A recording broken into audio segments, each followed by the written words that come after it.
This meeting to order. First of all, let me welcome. Am I on mute? No, I'm okay. You're right? good. Let me first of all welcome and thank you for joining us, and thanks to the Taos County Federation of Democratic Women for being our host county. We're not in Taos, but here we all are together. So we have a long agenda today. So what I'm going to do is I'm going to turn this program over to our Mistress of Ceremony, which really needs no introduction. Bernadette Banduro is the president of the Santa Fe Federation of Democratic Women. She also holds a lot of different titles within the Democratic Party, but with this and to get into our program, I'd like to welcome my friend, Bernadette. Bernadette, it's all yours. Thank you, Madam Chair and Madam President of the New Mexico Federation of Democratic Women. Thank you to Clara for putting together a phenomenal agenda for us today. And thank you to the Taos group that is hosting us today virtually. I can feel the beautiful mountain air of Taos and Marcia's warmness radiating through the screen. So we have such a diversity of community in New Mexico, and for that we are so grateful. So we are going to launch our meeting with a blessing in the Tewa language from the Federation member Mary Alice Martinez. She will lead us in this Tewa blessing. Mary Alice Martinez, are you here?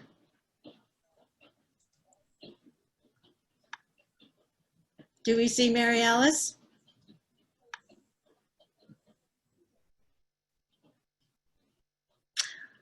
Okay, well, we will let her close with saying for a great meeting, and let us take a 10 seconds of silence for all of those who are suffering from COVID, who are having financial hardships, for those who are suffering in any way, and let us turn our hearts and our minds to gratitude that we are here today healthy and full of grace and happiness for the fellowship we share in this federation. Anjanette Brush, the Taos Federation member and candidate for Taos County Commissioner District 4, will lead us in the Pledge of Allegiance. Dolores Huerta just got in. Okay, great. Anjanette? Thank you, Bernadette. I pledge allegiance to the flag of the United States of America and to the republic which it stands, one nation, under God, indivisible, with liberty and justice for all. Thank you, Anjanette. And Darlene Vigil of the Taos Federation will lead us in the salute to the New Mexico flag. And you all know we raise our hands out in gratitude for our salute. Okay. Darlene. I salute the flag of the state of New Mexico, the Zia symbol of perfect friendship among united cultures. Thank you. And we are so grateful today to have with us from Albuquerque, New Mexico, Robin Christian. She has been singing as long as she can talk, is what she tells us. She performed for the National Democratic Convention in 2004. So please feel free to stand, sit, or kneel as we sing, as we share in the National Anthem. Robin. It says that we're supposed to sign on at 8:30 and you're supposed to.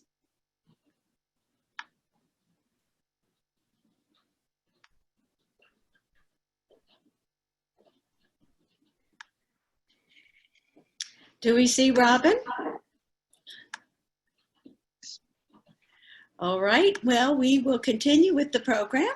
And when Robin comes on, we will have Robin and we'll just, mix this all up, but we're just going to keep going. All right, so I'd like to turn this meeting over to my friend, the president of the Taos Federation of Democratic Women. Please help me welcome Marcia Cruz reading to our program today for our official welcome. Marcia, I know you're here. And what I love is what Bernadette just said. I want to welcome my friend. It seems we are all friends because we are women, because we are strong women, and we know that the friendship makes us stronger. Now, I would like to welcome everybody, but I will say that we in Taos are very happy to have all of you. And I know even the ones that are not there, I'm gonna welcome them because they will come. Good morning, powerful women. Welcome to Taos. I want to welcome especially our governor that will be there, Lujan Grisham, our congresswoman, Deb Holland, and Xochitil Torres Small, and Dolores Huerta, a strong woman labor leader and activist. I want to recognize all the other elected officials, all those who run for office, and the strong women who are day-to-day strong activists for the party, for their communities, for their families. As Shirley Grisham said, at present, our country needs women's idealism and determination, perhaps more in politics than anywhere else. But we will be in politics in all the places that we are needed to be, because that's what we do. And we are here responding to the call. Welcome to Taos and to the New Mexico Federation of Democratic Women fall meeting. Now, I had a surprise, but we have to see if she's there. Annette Arellano, a member of our Taos County Democratic Federation of Women, wrote a poem, and I just would like to ask if she's there. Annette, if you are there, please read your poem.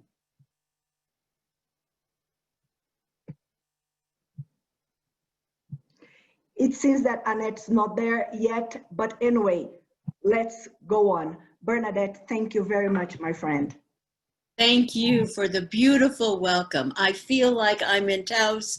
The Taos love is in the room. All right, so we will begin with some official business, and I'm going to turn it over to another dear friend. Murphy Griffiths, our state treasurer, will give us a brief report of how we're doing. So Murphy, you're up.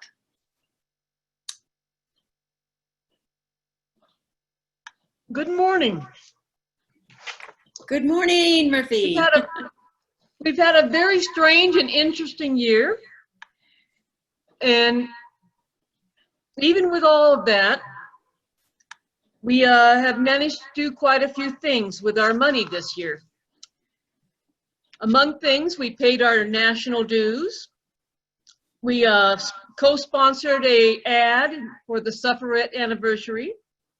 We purchased or helped purchase some art bag supplies for a local pueblo. We donated to the Democratic State Party, and we bought a virtual table for the Rising Star event. And we were able to donate $6,000 to the various candidates that are running. So all total, so where we stand right now with our money, we have a total of $11,243.50 in the bank. And that's not including what's been paid for this event today. So I haven't got that report yet. So we started the year off with $17,411, and that's where we stand right now is $11,000. The biggest problem we've had this year is we haven't been able to have any of our silent auctions because we haven't been in the same room together. So that's why it's a down, but I think that we've successfully used our money in the way that best fits us and the needs of our communities. doing everything we can to help support the candidates in this very strenuous political year. So our funds are good, we're spending them well, and hopefully next year we can meet in person and have silent auctions and other things to build it up again. And as for the dues, I'm asking that none of the counties will send me any dues until January, so I can close out this year and get the dues, because the dues now that would be owing will be for 2021. So if you're getting new members, hold on to your payment of dues to the state until January. Any questions? Okay, thank you very much. I turn it back to Bernadette. Thank you so much. Well done. We feel safe knowing that our money is safeguarded by our dear Murphy. So, okay, now I'm going to turn the meeting over to President Clara Padilla Andrews for her executive report. Thank you, Clara, for leading us in this challenging year. We so much appreciate you, your kindness, your compassion, and your dedication to the Federation. Please unmute yourself so we can hear your report. Well, thank you very much. And Bernadette, thank you so much for accepting this challenge. I don't know what we'd have done without you and Liz. Liz Duarte, thank you so much for stepping up and helping us. I would also like to take the big shout to our great speakers that we will be listening to. I look forward to listening to their message. And to our board of directors and executive board, you know, you people are just so awesome, and the beautiful things that you're doing throughout your counties. Well, we started 2020 with a bang. We met at Teofilos and set our plan for 2020. Our legislative trip was successful. We submitted 3 resolutions to our legislators, including supporting recurring funding for fiscal year 2020 for the New Mexico Commission on the Status of Women. And we will continue advocating for the commission, and we will include that a member of the New Mexico Federation of Democratic Women be appointed to the board. I think that would be very appropriate and very important. We encouraged our members to submit their names to be selected to serve as State Central Committee members, and many were elected. Many of us attended the State Central Committee convention at Buffalo Thunder on March 7th, which was the last on-site meeting that I believe we've had. We had scheduled our 2020 spring meeting at the Isleta Casino Resort, our fall meeting in Taos, New Mexico. Obviously, we didn't hold any of those, but continued meeting. But due to the national pandemic caused by COVID-19, we canceled all our on-site meetings, including the spring and fall meeting. But in celebration of our 100th anniversary of the passage of the 19th Amendment, we wanted to honor 100 New Mexico women to be recognized for their achievement. And we were going to include them in our spring meeting program. But since we didn't have the meeting, we had 100 outstanding biographies. So we decided that those beautiful bios, those great things that women are doing throughout the state of New Mexico, could not sit on a shelf. So we decided to publish the New Mexico Federation of Democratic Women Suffrage 100th Anniversary book, which we were able to sell enough advertisement to defray the cost. And believe it or not, it's hot off the press, all 50 pages. So on June 12th and 13th, many of us attended the National Federation of Democratic Women National Virtual Convention. There was about 25 of us that attended. We also donated PAC. As your president, I have attended the state president's meetings, which basically only lets the President Jenks know what each state is doing, but it's really exciting to see what other states are doing within the Democratic Party also. So those have been very, very well attended. I have also had the privilege to attend countless national Zoom meetings. believe it or not, but I'm still under what's called learning the Zoom. I feel we have a great line of Democrat candidates, and we're happy to be able to contribute to their campaign. We will continue to work hard in keeping New Mexico blue. I have contributed in making phone calls for some of our local candidates.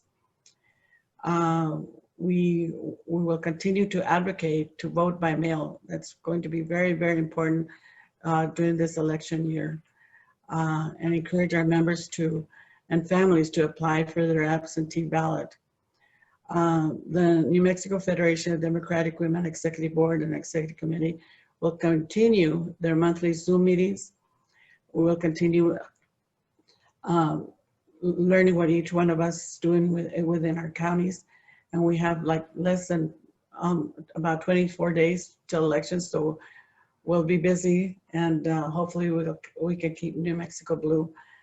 We have a very exciting list of candidates, and I'm really excited about having them all represent our beautiful state of New Mexico.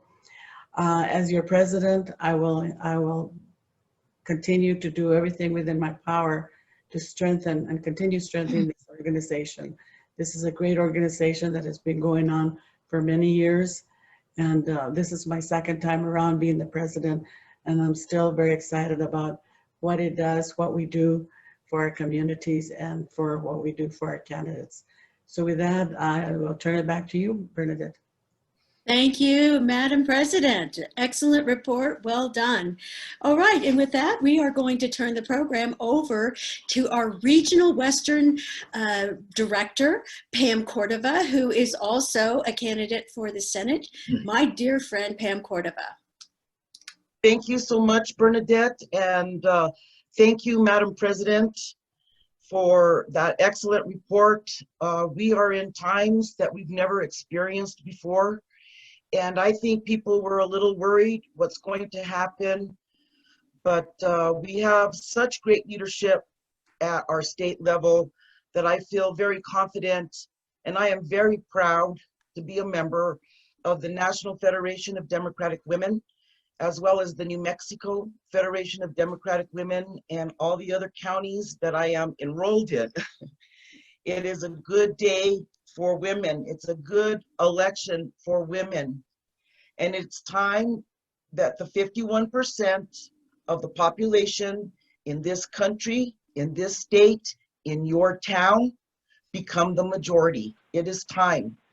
So with that, I want to just give you a brief report about the Western region. There are 6 states organized and approximately 3,500 members across the Western region. So you all see that we need a lot of help to try to build up the Western states. So at one point, I'm going to send to Madam President the states that are organized. And if you recognize a state that you have a contact in, I am hoping and asking that you will send me back and help me work with it to get, for example, Colorado on board. And that's what my job is. Right now in New Mexico, all early voting has started. It is different in every county, but it has started and it will end on October 31st. October 20th is the last day to send in or mail out to request your absentee ballot. You know, on the day your absentee ballot needs to be received in the courthouse by 7 p.m. And if you run out of time, please take it to the drop box. And everything that I have said right now, I am asking you all to disseminate to your members, to your friends, to your families, to please vote early if they can, safely, but if not, take the proper precautions when you do go. Drop those ballots off in the drop boxes, and we need all of us. We need Pam, we need Bernadette, we need Clara, we need everybody. We need Murphy, we need everybody to get out that vote, and that means getting on the phone. So if you can't get on the phone, find a post-writing card group that are writing postcards. Call one of your favorite candidates and volunteer to be in their phone bank.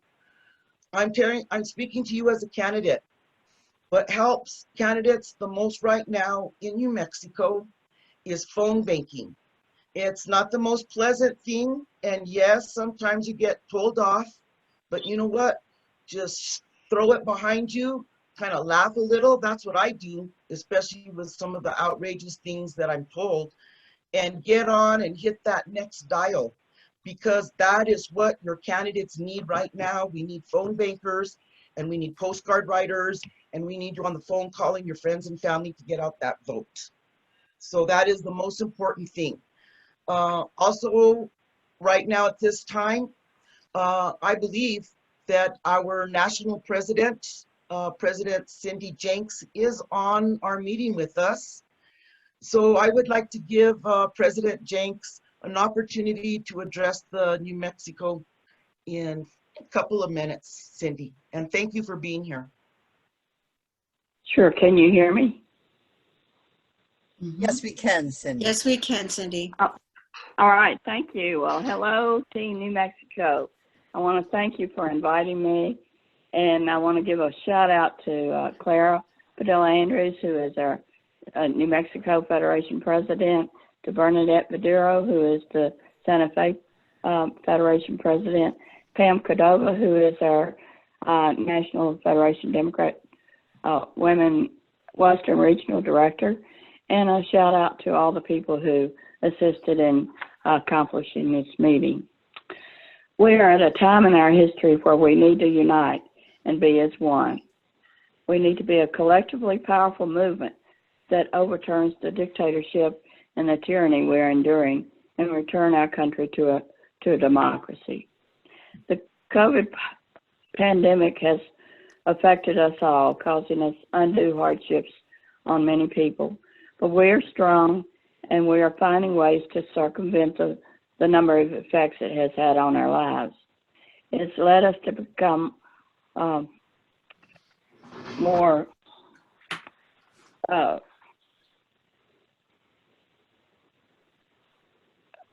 adept at writing postcards.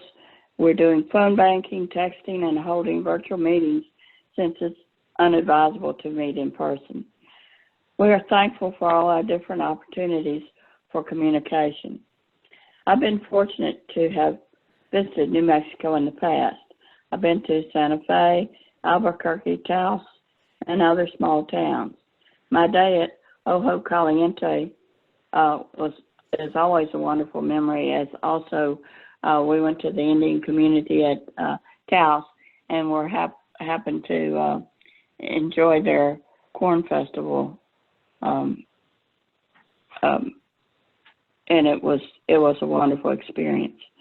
So New Mexico is certainly the land of enchantment. A shout out to all your candidates running for office, and from your local to your state to your national offices, and best wishes to you. A shout out to Bernadette and her efforts toward the Biden-Harris campaign. I watched that on Facebook. She's proficient at putting things on, and I know she's working hard as we all are. And a shout out to you all for being engaged in this most important election. You're a very important, wonderful, energetic state and people, and we're blessed to have you as a member of our federation. Thank you. Thank you, President Jenks, for joining us today. We're really grateful you were able here to make some comments. Thank you. At this point, I am so happy to turn this over to my dearest Beverly Michael, Vice President of the New Mexico Federation of Democratic Women, and she is going to give a membership report. Bev, you're up. Thank you. Uh-oh, so somehow you got muted, honey. Start over again. Beverly? Let me unmute. There you go. Can you hear me? Okay. Yes, we can hear you now. Yes, greetings, New Mexico Federation of Democratic Women. I know that I'm going to get emotional when I say how happy I am to see you today, because I've missed you all so much. I just quickly wanted to thank you for your participation and recognize your hard work during this very important election cycle and amidst a pandemic. So many of you are doing double duty and triple duty as parents, workers, and political activists, and I honor your commitment. Many of you are teachers or other essential workers, and we appreciate you so much. As of today, the New Mexico Federation of Democratic Women is 605 members strong. I want to especially thank our county presidents for helping increase membership statewide. Let's bring this home on November 3rd. Thank you, Beverly. Woo-hoo! All right. So we do have Robin Christian here to lead us in the national anthem. Again, you can stand, kneel, sit, whatever is your pleasure here. And Robin, if you are ready, we're going to turn it over to you. But I really want to thank our technical team who made this possible at this time. I would like to start by thanking Liz Duart from the Eastern Region Director, who has been the back-end person doing everything for us, and we're so grateful. We hope we can do the same for you. Sherry Coopwood, Santa Fe County Federation Secretary, Pauline Rendon, Membership Chair, Mary Jane Parks, do everything Bernadette asked her to do, Santa Fe County. Everyone who has pitched in to help, we're so grateful to you. And now, without further ado, Robin, I already introduced you once, so we all know how great you are. Please lead us in the national anthem. Okay. Oh, say, can you see by the dawn's early light what so proudly we held at the twilight's last gleaming, whose broad stripes and bright stars through that perilous fight o'er the ramparts we watched were so gallantly streaming, and the rocket's bright glare, the bombs bursting in air, gave proof through the night that our flag was still there.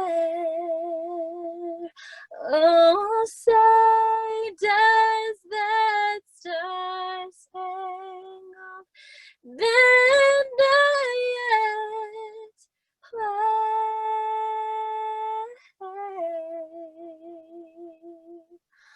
o'er the land and ever free,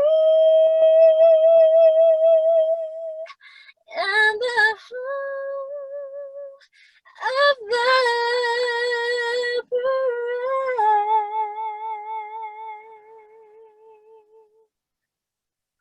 Wow, play ball. Woo, that was great. Thank you so much. Wonderful, wonderful. Thank you. We appreciate the flexibility of our group.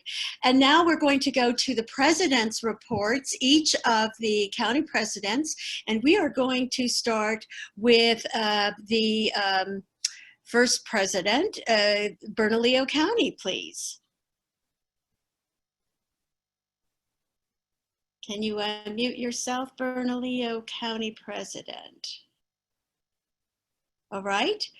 While she figures out getting unmuted, let's go to our next president, which is going to be Cibola County, please. That's Cibola County, Georgia. Where are you, Georgia? There you are. Great. Good morning. Good morning, everyone. Wati haupa kai tawati we chute Thank you very much for this opportunity to be a part of this meeting this morning and for the ability to be given the opportunity to speak to all of you.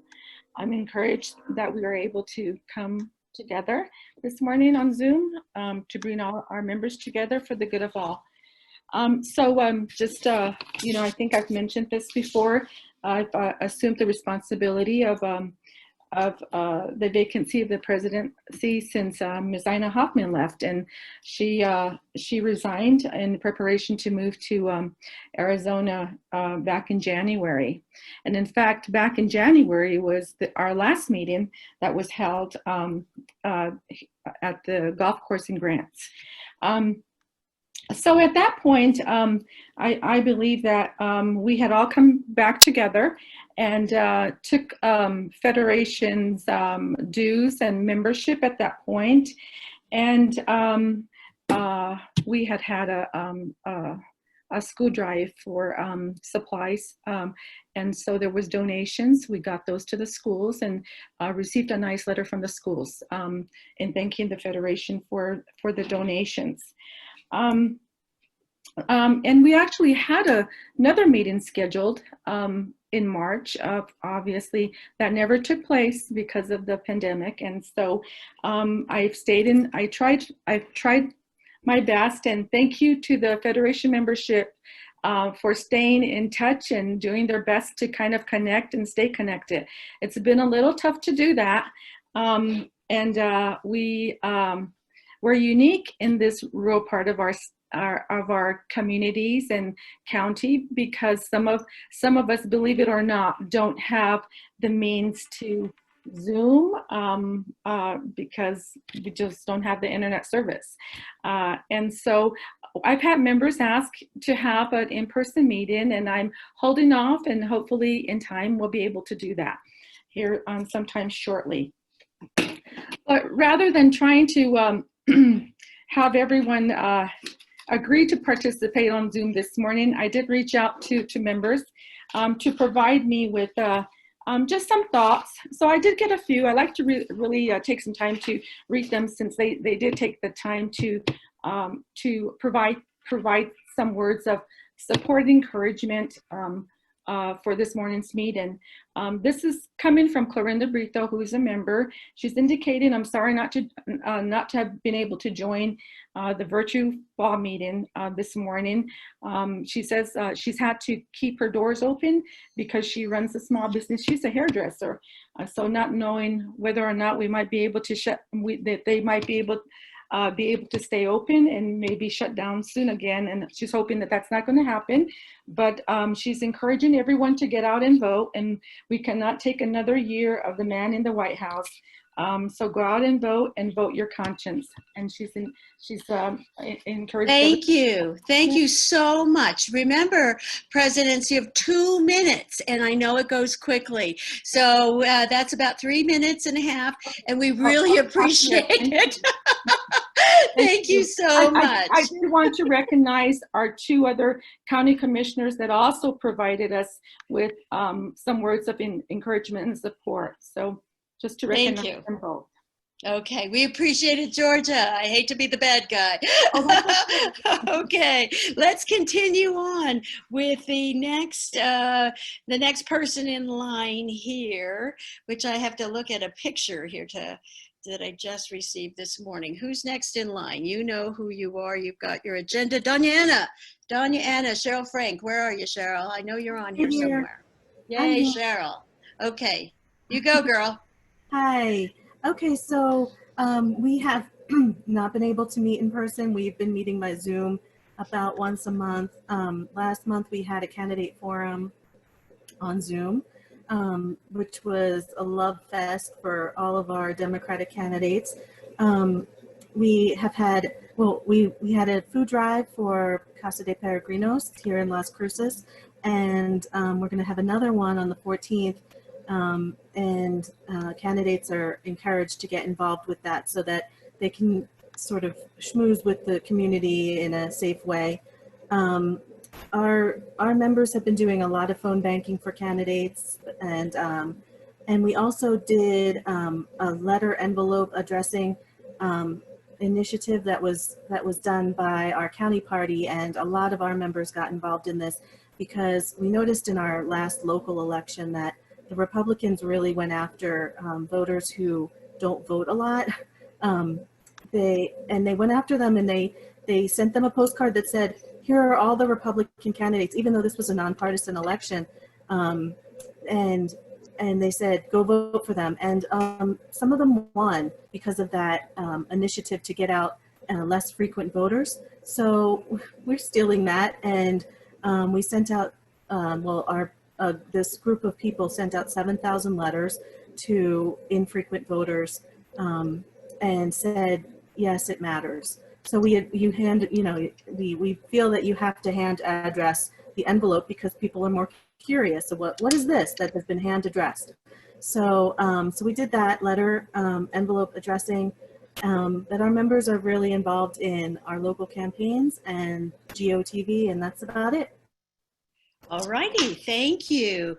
All right, so we're going to go to Gabby Begay of Grant County. Gabby. Good morning, everyone. I'm fairly new to the position, but I have been enjoying it. We have not had a meeting in person just because of COVID, but we plan to have, a virtual meeting soon. I myself have been making phone calls on behalf of Congresswoman Xochitil, and we have a really tight race here for our Senate seat. So I've been making phone calls on behalf of that candidate. And I've been trying my best to attend meetings with the other state presidents. So thank you for your time, and I hope here in Grant County we can become more active and recruit more members. And I'd just like to thank the other ladies in the state federation for helping me. Clara, she's been answering my phone calls and all my questions, so I really appreciate it. Thank you. Thank you, Gabby, and welcome aboard. We're glad you're part of our group. All right, next is San Juan County with Tony Hawkes. Tony.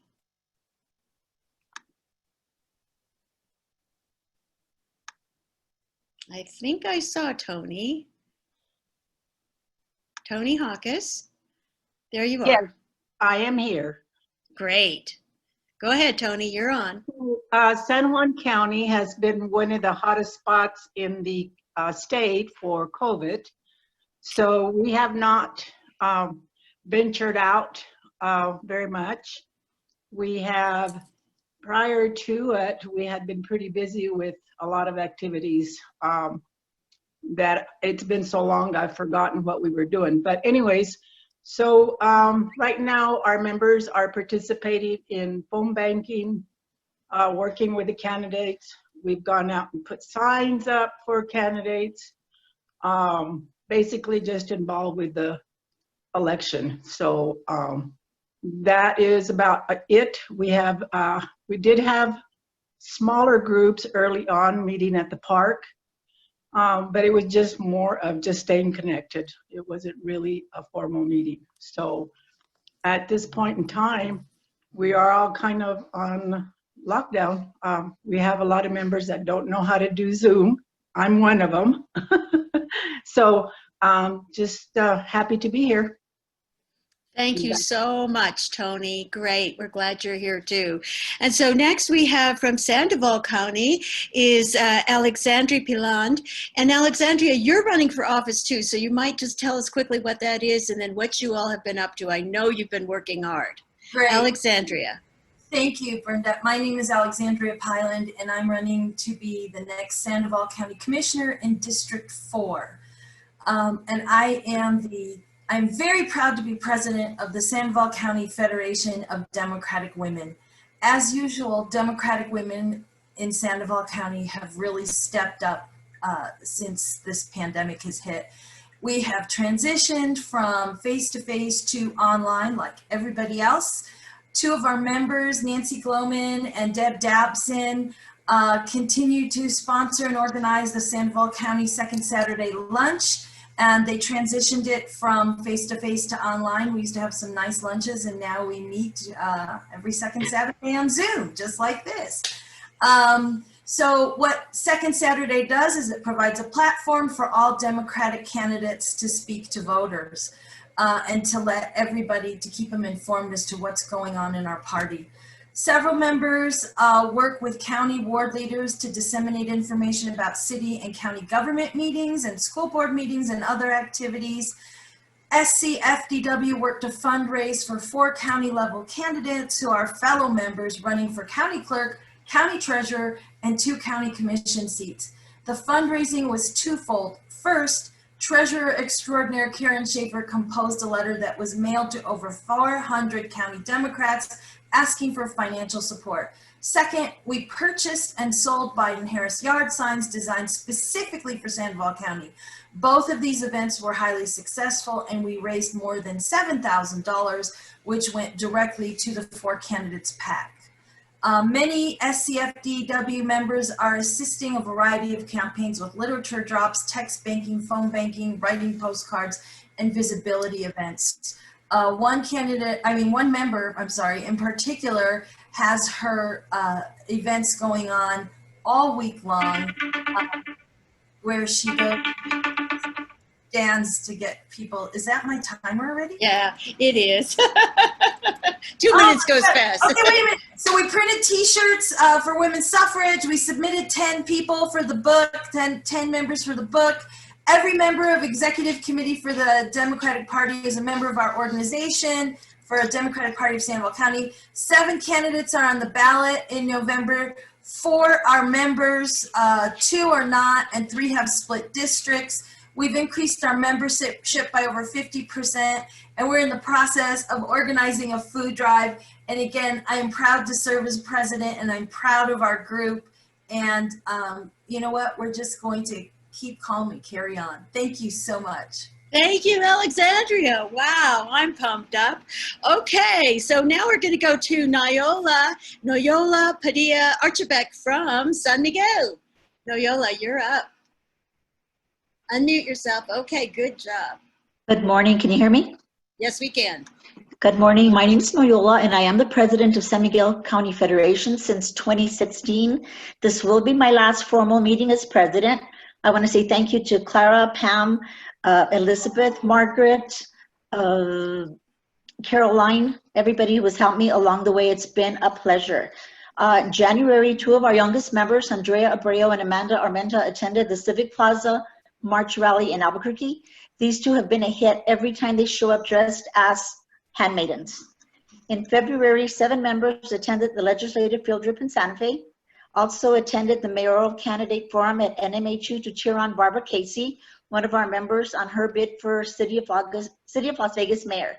Eventually, Louis Trujillo was elected, and we wish him well. We co-sponsored an event in San Jose for Brett Phelps, a young man seeking the office for district attorney in San Miguel County. He was unsuccessful, and we were pretty sad about that. Okay, we attended the San Miguel County Democratic Convention with a handful of our members becoming delegates to the upcoming state convention. In March, several members attended the pre-primary Democratic Convention at Buffalo Thunder.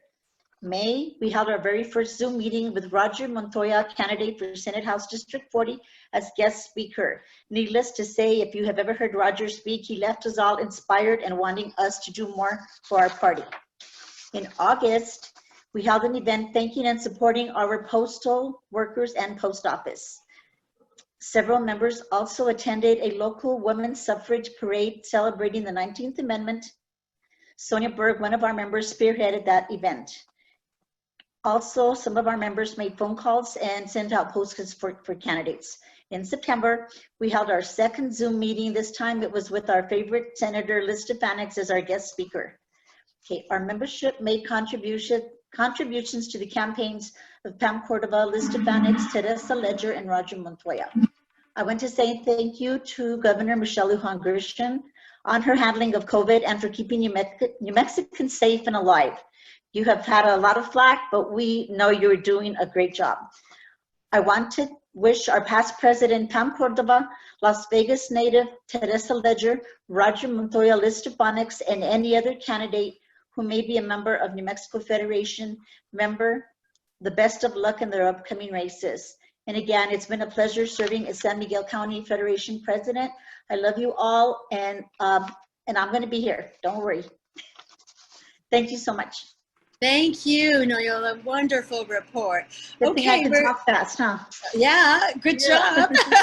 Yeah. We appreciate that. And now my dear Damaris Perez from Socorro County. Damaris. Or is Courtney going to be, is Cricket going to be speaking for her? Where are you, Dummy? Damaris should be on. Okay, where are you, Damaris?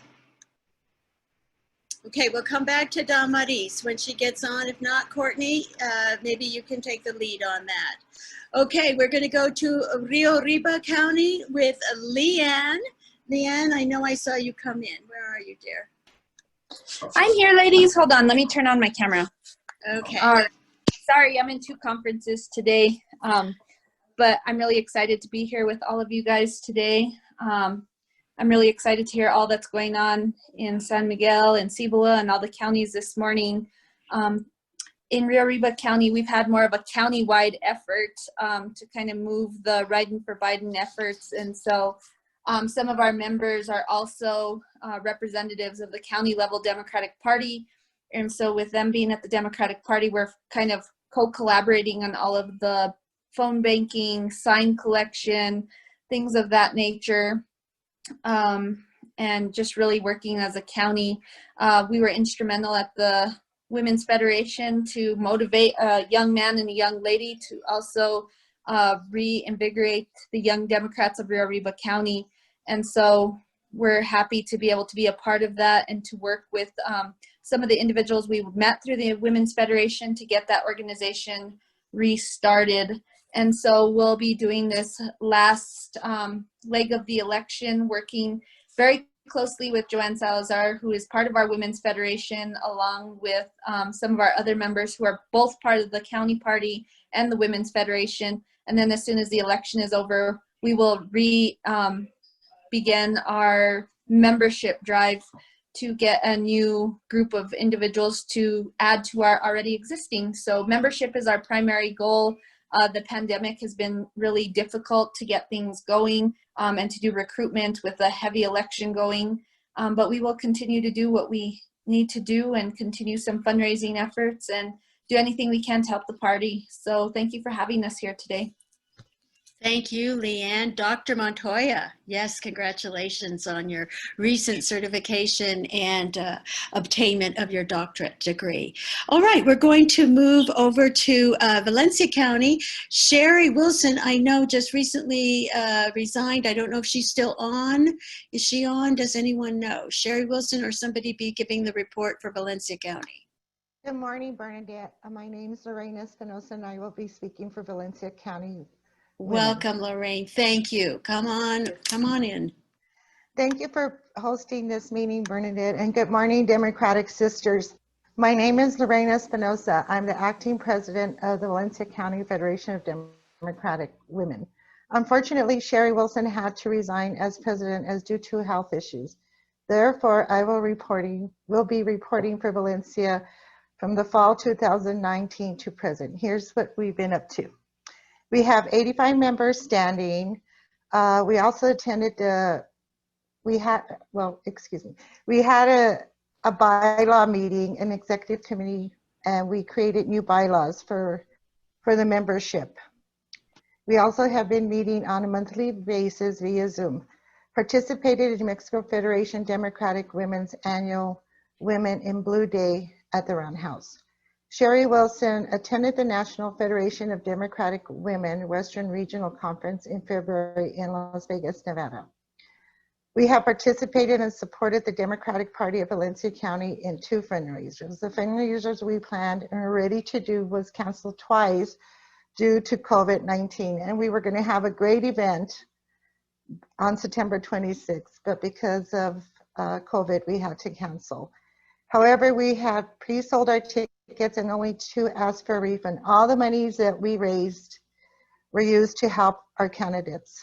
We have continued our conventions, our conversations with Democrats every month since January. Beginning in March, we held conversations with Democrats via Zoom, and we featured our federal, state, and county candidates. We are offering to our candidates a parade to market the candidacy. Our member, Lorraine Spratley, has organized this, and she and other volunteers and the candidates drive around with a PA in her decorated truck and trailer in residential areas of the candidates' districts. And I've been with her, and it's been a lot of fun.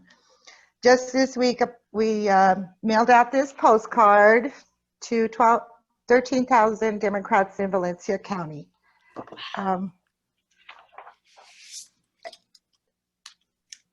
Giving them voter information and listing of our candidates. We plan to volunteer for the Democratic Party of Valencia County as poll watchers at the 17 voting convenience centers. We are fired up and ready to go and ready to win big in Valencia County.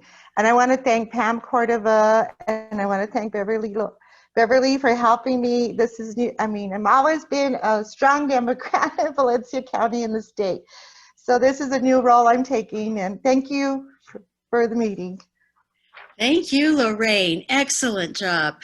All right, so now we're going to Taos County, to Marcia, for your report. Marcia. Thank you, Bernadette. I want you to see, this is the way that we sent our report to our president. And we want to thank our president for the support. Clara, you have been very, very strong and helped me to do what we are doing. Thank you. And also our Vice President, Beverly, because Beverly saw the report.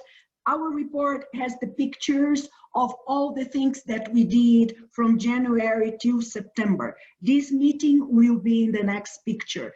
And we, women in Taos, we've been doing meetings, running for office, and I would like to recognize Anjanette Brush and Darlene Vigil that are running for County Commissioner, and Cristina Ortiz. They are all members of our Taos County Federation of Democratic Women, and they are running, and they are going to be successful. They will get it.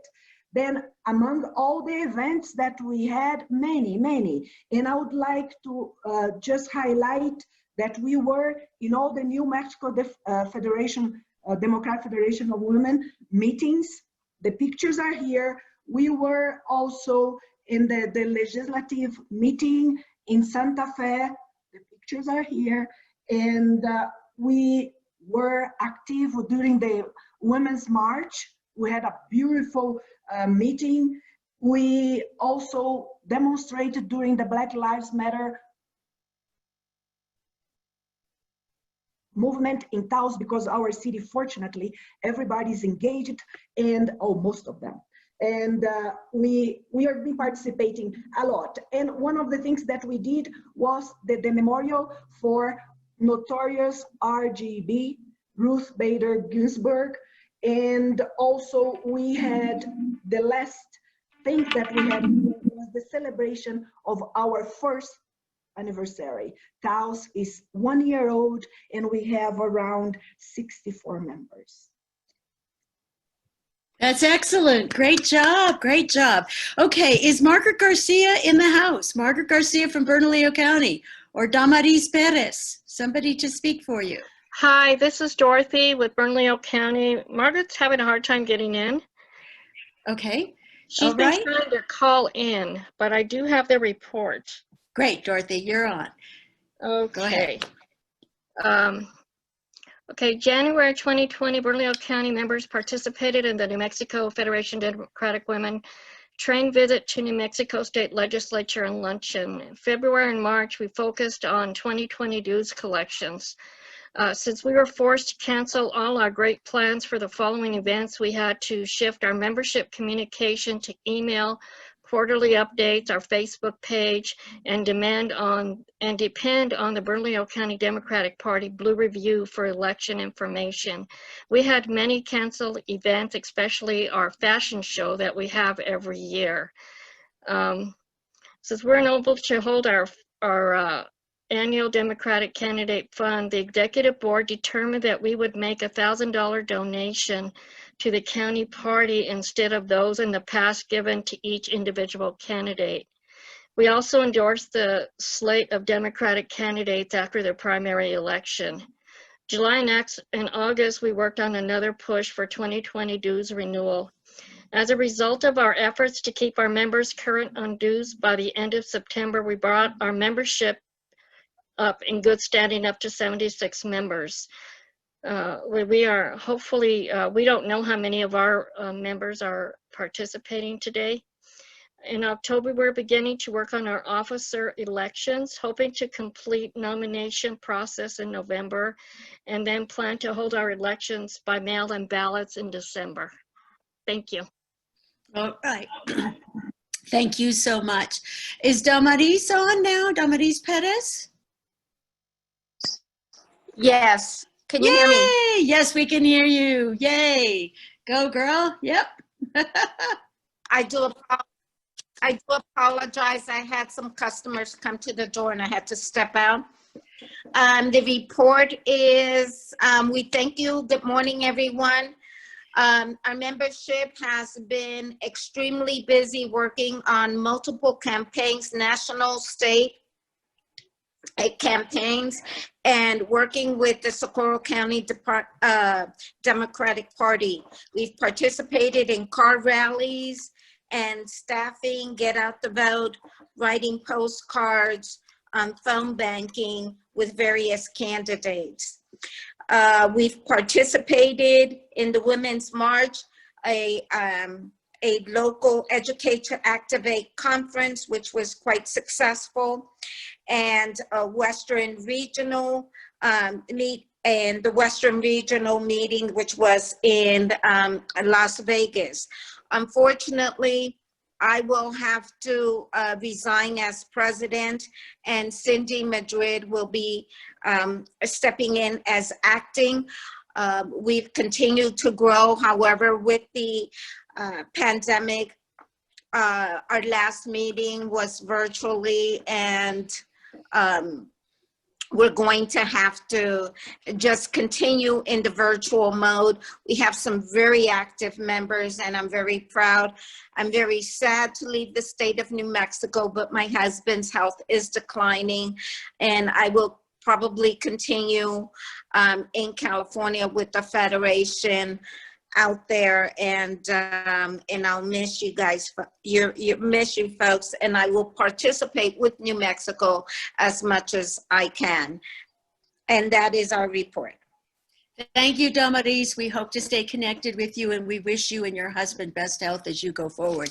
Last but not least is Santa Fe County, and I am grateful to be a proud servant leader for the Santa Fe County Federation of Democratic Women. We are the chapter that never sleeps, and that is the truth. We have done so many things. It would spend an hour to tell you, but some of the highlights are we raised $2,800 for our Federation candidates this summer in our virtual wine and cheese party that we had. We were happy to be able to continue to support them. We gave $500 to the Santa Fe County for the Ben Ray Lujan and the Ben and Carmen Lujan Awards, $2,000 additional from the Santa Fe County to our candidates. We actually went ahead, and you all need to order these because we have some left over because of the problems with signage in New Mexico. We ordered the Riding with Biden bumper stickers, and I have about 100 left, and I'm ready to give them to you for $2 a piece, which is a great deal. So, you know, $25, $50 for 25. They're a lot of fun. They're going to be like the Obama nose ticket bumper stickers that you're going to want to have. So please put that order in. There were two of our members that were delegates for the DNC convention, myself and the Santa Fe County President, Estelle Berger, and we had 4 total women, Federation women, that were members of the DNC, which was really awesome, and that was a lot of fun. We coordinated the Women's March in January, the legislative deal. We just don't sleep, and we're working on the Biden campaign. We're texting for candidates. We are going to be blue, and please join us. Consider joining joining us for a parade to help Roosevelt County. Next Saturday, we're going to meet at Edgewood at 8:30 to have a car safe parade with us individually isolated. So that's it for Santa Fe County. And without further ado, I'm going to turn it over to, let's see, where are we on our agenda? Beverly Michael to introduce the congressional candidates. Beverly. Unmute yourself, Beverly. You're muted.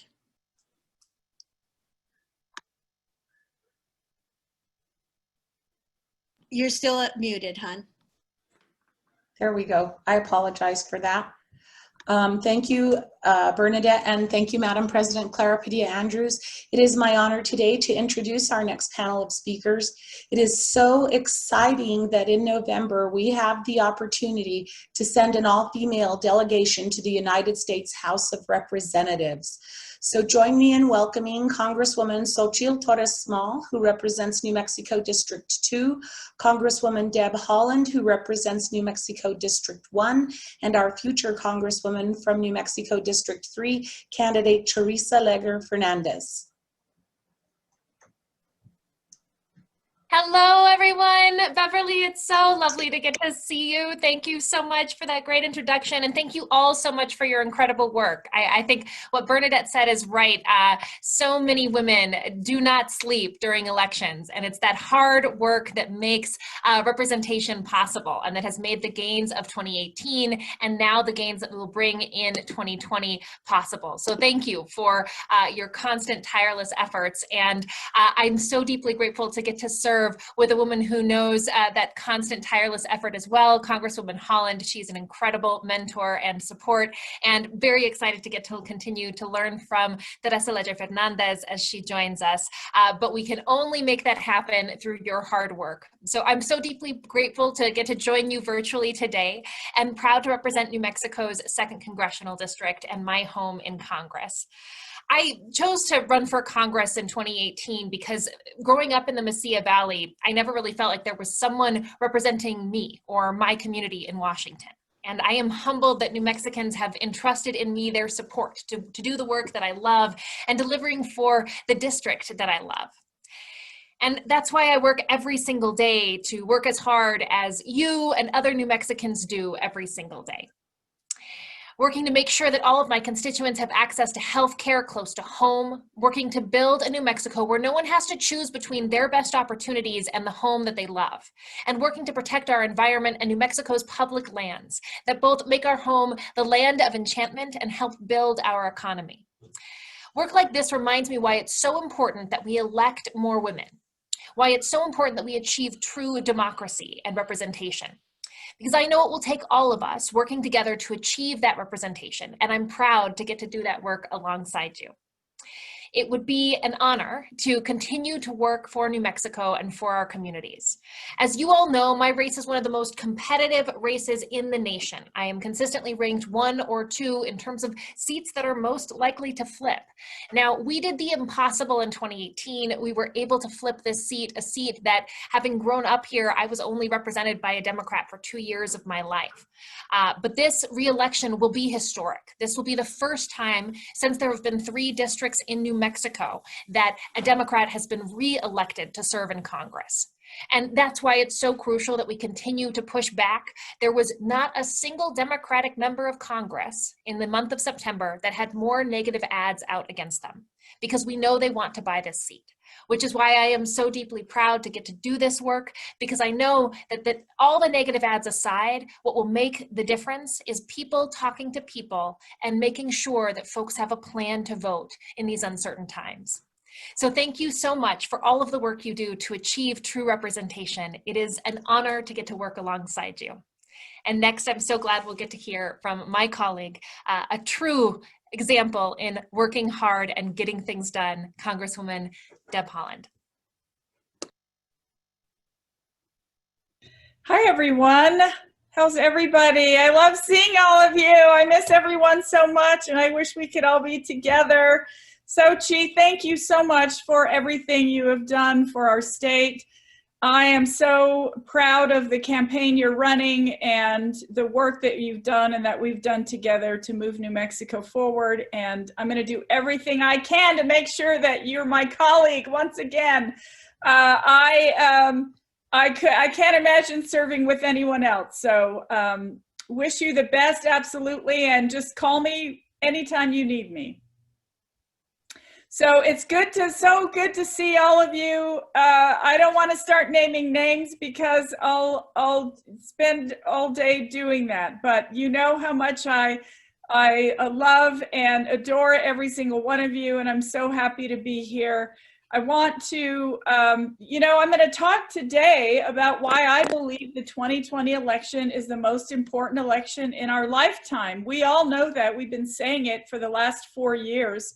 But when we think about it, everything, just opening up the newspaper each day, looking at the New York Times and everything that Donald Trump has done, we realize that this is absolutely the most important election in our lifetime. In 2018, I was one of the first 2 Native American women elected to Congress in our country's history, and I know firsthand how important representation truly is. I'm working hard to win my first re-election because our country deserves to have representatives who know what it's like to struggle, to live paycheck to paycheck, and who want to make the positive differences for those who are the most vulnerable. The people right in our communities, our friends and neighbors. I'm working hard to keep the majority in the House and to make sure we have a president who cares about us and respects our rights as women. This year across the nation, women of color are standing up, using their voices and fiercely advocating for their families and their communities. With so many women of color running for office at both the federal and state levels, we have an opportunity to elect the most diverse group of public servants our country has ever known. This is a unique moment for us to truly redefine what a pro-women's rights movement looks like. And we can accomplish that right here in New Mexico with an all women of color delegation for New Mexico. And that is pretty amazing to think about. This year, across the nation, women of color are standing up, using their voices and fiercely advocating for their families and their communities. With so many women of color running for office at both the federal and state levels, yes, we have this opportunity. The truth of the matter is this: women, particularly women of color, are paid less than their male counterparts, and families of color disproportionately struggle with access to reproductive health care, and these are strong voices. They are the leaders who know what their communities need. This is why it's imperative that we elect diverse candidates in 2020. I'm running for re-election right now in 2020 because my work fighting Donald Trump and the injustices in this country are not yet finished. Trump and the Republicans have attacked women time and time again, and we have the responsibility to stand up. Women's engagement in government is the ultimate catalyst for change. Women are the largest voting bloc in this country, and Democrats up and down the ticket can't win without our support. Political decisions touch our lives every day, and in spite of progress, women, especially women of color, have never had a fair shot in this country.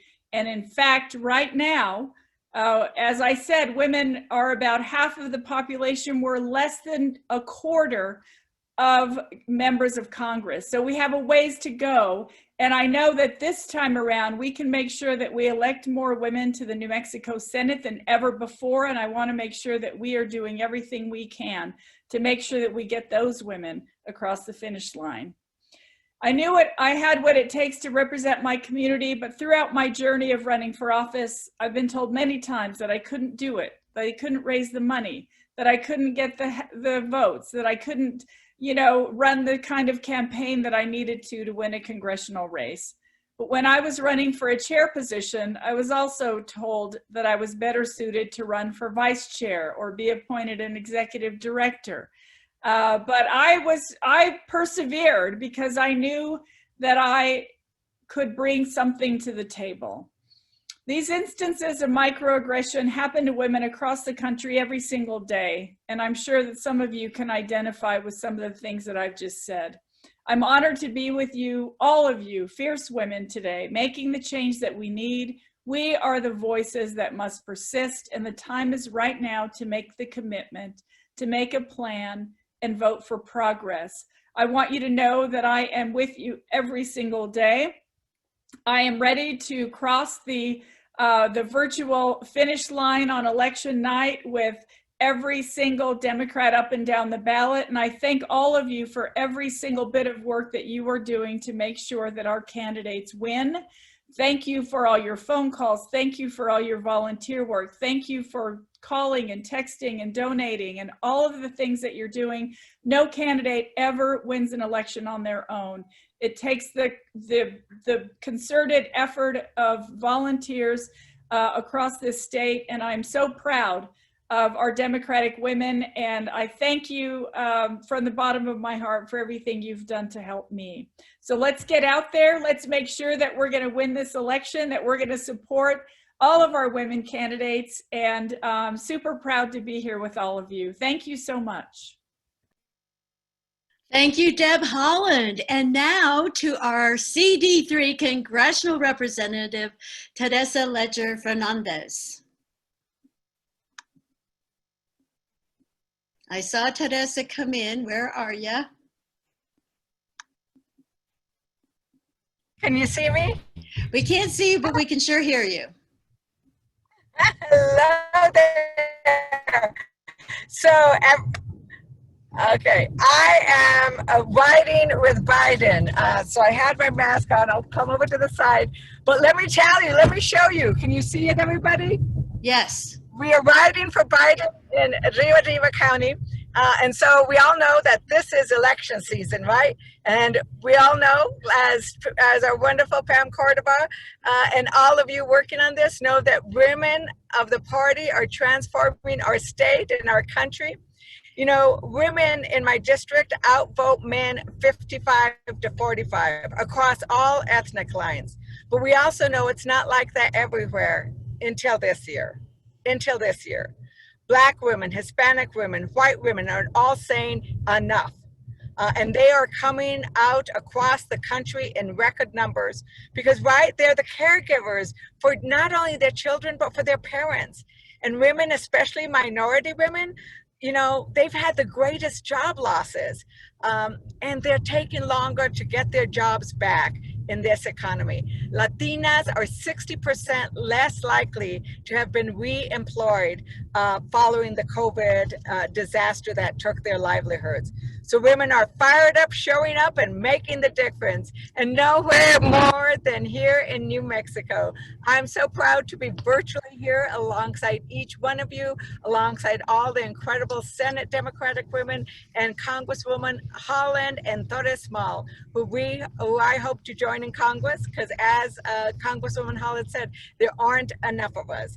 And paraphrasing both Lin-Manuel Miranda and Justice Ginsburg, women and women of color deserve to be in all the rooms where decisions about our communities are made. And it's organizations like the Federation of Democratic Women who are blowing those doors open. And that's why I love being with you, because you're the community of people who love, who celebrate, and who work hard for our democracy. You know, I've been telling the story of my grandmother, Avelina, who made get out the vote calls from her hospice bed at the end of her life. You know, with one of those long cords with the telephones, she would call up and say, everybody she knew, hola Cristina, has votado, tienes que ir a votar, te mando mis nietos a recogerte. So my siblings were the Avelina VW Bug Election Express, right? She urged everyone who hadn't voted to vote and sent her grandchildren to pick them up. My father did the same thing, right? And he outlived his diagnosis because he was going to vote for Obama, and he did get out the vote calls too until the end. You know, when my children, when we were growing up, I made them do democracy parades with me. We would walk the mile from Chupadero to our voting poll, and we'd pick up people along the way. So in answer to my abuela's question, ¿tienes tu plan? Yo tengo mi plan. I'm going to vote early in a democracy parade with my children who can now vote. They're old enough to vote and vote for their mom and for Senator Ben Ray Lujan and soon to be President Biden and Vice President Harris and all the judges and all the amazing candidates that we have, including the ones we're on the Biden parade here with. So, you know, it's going to be all of us who help turn this dark chapter in our history, right? Because we're not going to allow Trump's fear-mongering to discourage us from our most precious and our most powerful tool, which is our vote. Vote, vote, vote. And thanks to Congresswoman Deb Holland and that amazing speech she gave for the convention, we know our vote is sacred. And we're not going to get detracted from that. We're not going to get detracted from all the craziness. The numbers, both here in New Mexico and across the country, show that we are showing up in greater numbers. I think we're 60% of the early vote in New Mexico as of 2 days ago. Hopefully it's even better than now. But you know, our democracy works because we all work for it, and you all work for it. Even in this environment where we're able to have this event virtually, while on as close to a parade as we're going to get while we ride for Biden.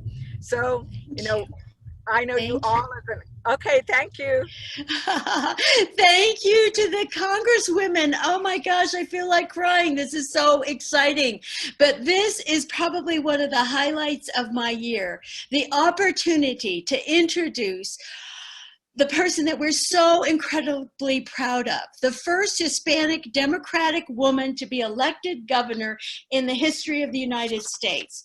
Her leadership, her commitment, and her fearless dedication to keeping New Mexico safe from COVID while still protecting our economy has been extraordinary. Please stand up and let's give a standing ovation to our governor, Michelle Lujan Grisham. Woo! Wow, Bernadette, I'm going to need you to do the introductions for everything I do from this day forward. You know, it is hard to create that kind of enthusiasm in a virtual event, but leave it to the New Mexico Federation of Democratic Women to make sure that that gets done and that you can feel that enthusiasm. And a shout out to the president and my really incredibly great friend who embodies everything that Teresa just said about the history of this state. You know, this state has an incredible history of electing women. It has an incredible history of electing women of color, and no prouder, better organization than this one to demonstrate that fulfillment election season after election season, up and down the ballot. So a shout out to Clara Padilla Andrews, who is someone that I like to point to as one of those icons in New Mexico elected history. And somebody, it's not just about your election, it's about every woman's election in the state of New Mexico. And you know, when more women get elected, in fact, more Democrats get elected up and down the ballot, because we're drawing women and family leadership voters all across the state, urban and rural areas. So I'm very excited about today. And I know that that's just what we're doing. Get out the vote, making sure everyone leaves no effort in a COVID safe way unturned. And I want to shout out to all the clerks and Secretary of State Maggie Toulouse Oliver, who's also incredible. 40,000 early votes cast, 200,000 absentee requests by Democrats already. You know, we can beat our 2018 records. We demonstrated in the primary that we are ready to go. And we have the opportunity, and I know you know this stuff, but it really is incredible. And I am shouting it from the rooftop. Well, I'm not really out there on the rooftop because, as you know, I'm quarantined, so I'm in the house shouting it. But look, a all women of color congressional delegation. That's what we're about, the first one in the history of the United States. We made history in 2018 with Congresswoman Deb Holland, first Native American woman ever to be elected to Congress. She tied that record. How proud for New Mexico, and what an incredible job she is doing. In a historically difficult red area of the state, look no further than the incredible work and leadership of Congresswoman Xochitil Torres Small. It's really a phenomenon where we are showing that women can transcend every issue, but particularly economic issues, which is the bread and butter, the heart and soul of everything we need to do if we're really going to lift our families up and out of poverty.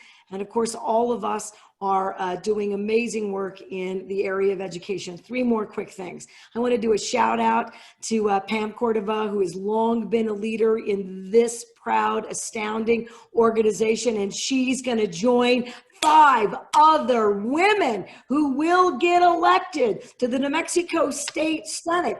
We're almost going to double in size in terms of Democratic women, and we need them. And again, let's point to why you need women, because women, while representing their constituents and their state, by far more often than our male counterparts, bring home those investments that make a difference in our community and do the work for family, social, health, and educational policy.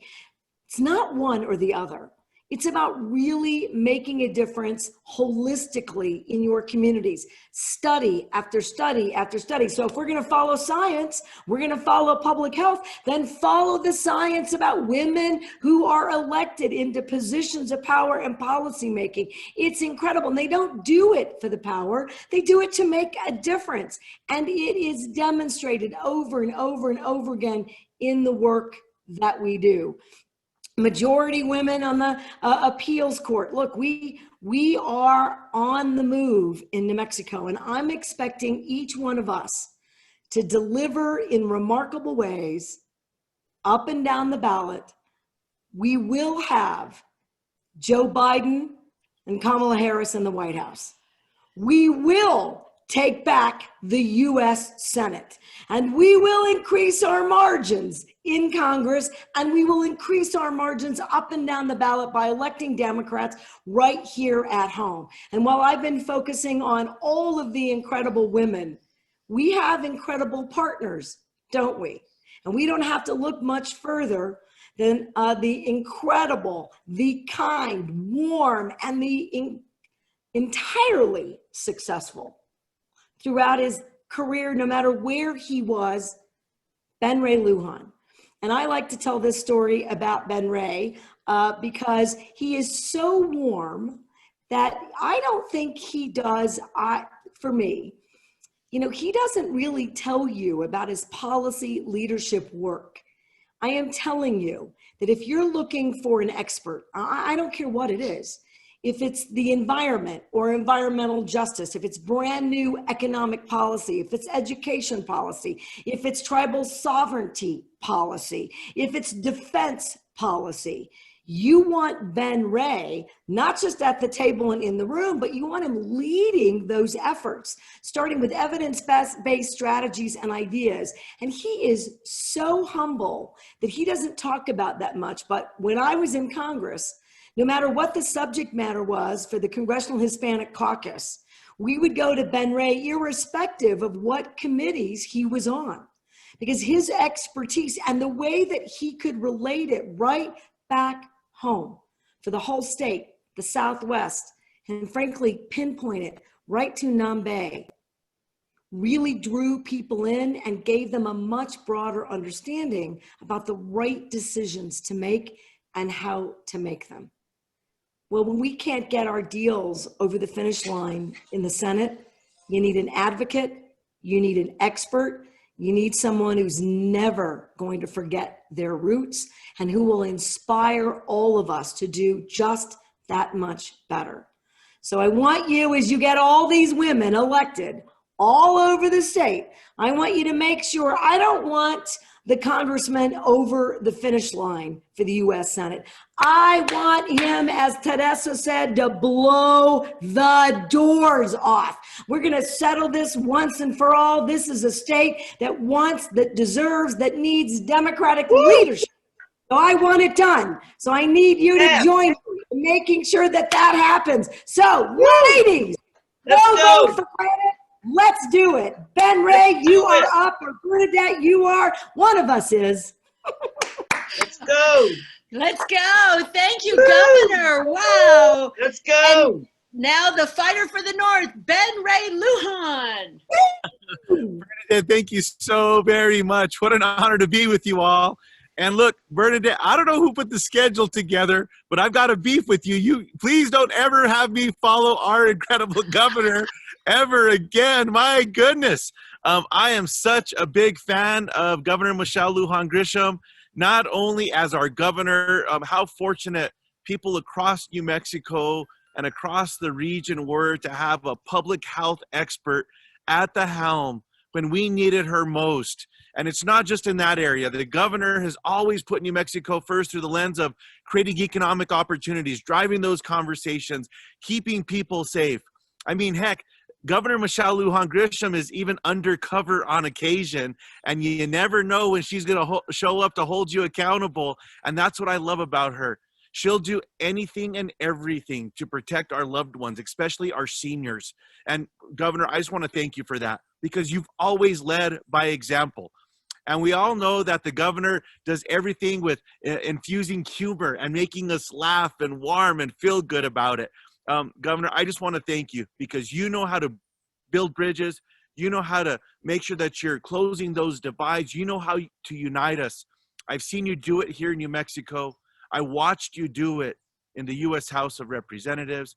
I watched you do it as the chair of the Congressional Hispanic Caucus. I watched you do it within the National Governors Association. I'm just so proud of the work that our governor has been doing. Clara, I want to thank you, our president, someone that I respect so very much, someone who I've had the honor of learning from. Clara, you helped me understand how to keep that moral compass grounded. And that's something that we need to do right now. Stay focused. You know, we learned from one of our late colleagues, Congressman John Lewis, who I know Michelle was very close to as well. And Congressman Lewis was one of the few people that even when you got his voicemail, you'd be inspired. Because as he ended his message, when you would call him on his phone and you were leaving a message, he would tell you in that very deep voice, don't take your eye off the prize. That's something that Mom reminds me about every day. And Mom says to tell you all hi. I went over and she had me put together a cup of coffee. So she brought me over here with some coffee to say hi to everybody. She's next door. She's healthy and strong. I know everyone asks about Mom, and she's our strength in our family. As you know, she's our guiding light. She's taught me how to be present, how to be strong. She taught me the power of listening. And then making sure that after you listen, that you're able to harness what you learned and put your head down and get the job done. That's the power of Carmen Lujan. Look, as I talked about not taking our eye off the prize, let's understand what's at risk right now. And we knew the stakes were high, and they get higher every day. We now have Mitch McConnell trying to ram through a Supreme Court nominee rather than prioritizing COVID relief for fellow New Mexicans. What's he thinking? 74% of the American people have said the U.S. Senate must prioritize COVID relief to help people, to help get those direct payments out, to make sure that there's unemployment coverage for those that have lost their jobs through no fault of their own, to open up our schools safely and partner with our educators and those that feed our kids and keep the schools looking good and get our kids to and from school, to make sure that we're able to help states, because every state in the union has been hit hard by COVID-19. And it's those resources from local governments, like the state of New Mexico, like the counties and the cities and the towns and the villages and our tribal and Pueblo governments, that keep those essential health services alive and well. They make sure we have our first responders, our firefighters, those on the police departments, our senior programs, our after-school programs. That funding comes from local governments. We need to help our small businesses. Every one of our entrepreneurs that's on this call, I want to thank you. You're fueling our economy, and I know you've been hit hard. And that's why the Senate needs to deliver. It's a shame what Mitch McConnell is doing. And look, let's be clear about what President Trump and Mitch McConnell are doing here. They're ramming through the Supreme Court justice to repeal the Affordable Care Act. We're learning every day the devastating consequences.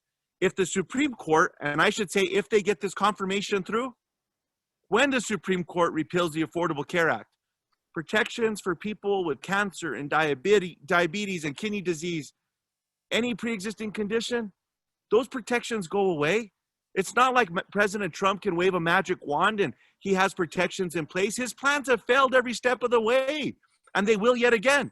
Every one of you that knows that now after the passage of the Affordable Care Act, when we go get our annual screenings or our physicals, mammograms, cancer screenings, that there's not a copay, all of that goes away. Keeping kids on your plans till they're 26, all go away. Essential health benefits, making sure that there's mental and behavioral health and maternity coverage, all goes away. We need to stop that. And every day we're learning more and more about this nominee's positions on Roe v. Wade. Make no mistake what they are up to, and that's just the beginning. That's why we have to stand strong. That's why this election matters, to deliver relief to people across New Mexico, to make sure our governor has the tools and resources that she needs to expand coverage, expand opportunities, help grow the economy. I love getting those announcements from Michelle, from our incredible governor, when we see more businesses coming to New Mexico. That makes me so proud. And I'm excited about our horizon in New Mexico. We can do this from every corner in New Mexico. We can protect our acequias. We can protect land grants. We can work with farmers and ranchers. We can work in every corridor of our state. I'm excited about what this means. And that's why I'll close with this, Bernadette. I'm so excited about what a presidency and vice presidency will mean with Joe Biden and Senator Harris. I know you all tuned into the debate this week. You saw the strength and the commitment and the dedication that came from Senator Harris. It was an incredible contrast of our values as Democratic voters compared to where Vice President Pence and President Trump are. I mean, heck, President Trump and Vice President Pence are even out of step with Republicans in America. And we've seen that. They're just going more and more extreme. And make no mistake, President Trump is about President Trump. He's not about anybody else. When you have someone that contracts COVID-19 and then goes for a ride and puts those Secret Service agents at risk, he goes back to the White House and takes off his mask.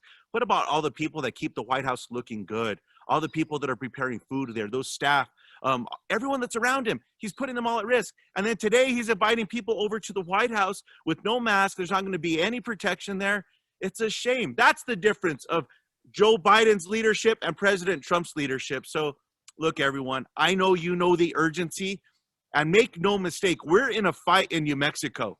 Teresa Fernandez, we need her to perform well and to win big, and she's out on the road inspiring voters today, and we need that. We need to stay connected and stay in touch. Deb Holland, you all helped make history with the election of Deb Holland. The governor covered that. You helped make history when you elected Xochitil Small to the U.S. House of Representatives, and we elected a record number of women that are now serving in the U.S. House and in the U.S. Senate, diverse candidates, diverse members of the House. You led that, and you started it with the Women's March. We're going to get through November. You're going to deliver a strong showing. We're going to increase those numbers in the New Mexico State House and the State Senate, county races across New Mexico, these judicial races across New Mexico. And I'm going to close with this. I need your help. I hope I can earn your support for the United States Senate. We cannot win back the majority in the United States Senate unless we hold this seat in New Mexico. We're playing offense, but we have to play defense as well. I look forward to continuing to learn from you, to work with you, and deliver for our beautiful state of New Mexico. Muchísimas gracias, Bernadette. It's an honor to be with each and every one of you. Stay safe, stay strong. Wash your hands, wear your mask. Let's make sure that we're able to protect our loved ones. Thank you so much for letting me be part of this important convention this year. And thank you, Representative Ben Lujan, fighter for the North, Ben Ray Lujan. Yes. So now we're going to have an announcement from our state director for the Biden-Harris campaign, Raul Avalad. Raul, please say hello to our group. We're fired up and ready to go. Yeah, I mean, I hate following the congressman. He's always so good, and he always sets the bar up here. So I'm gonna try to do well. But thank you for having me on today, Bernadette, and Madam Secretary for inviting me to be on this call. I always love to be on calls with folks here, especially with strong women like you all, because I was raised by a single mother and was raised by a lot of women around me. So I always feel at home. So thank you. So as Bernadette said, I'm the state director here for the state of New Mexico. So I've been here now in New Mexico for about 7 months, not in this capacity, but started my official Vice President Biden and Senator Harris campaign on September 1 here in New Mexico. I know that a lot of folks are wondering what's going on, where we're going, what's happening, and so I'm going to kind of touch on what's going on nationally, what's also going on from here in the state. So I'm just going to be honest with you. You all did amazing work in the past to make sure that New Mexico is blue, and that we're going to continue to get these elected up and down the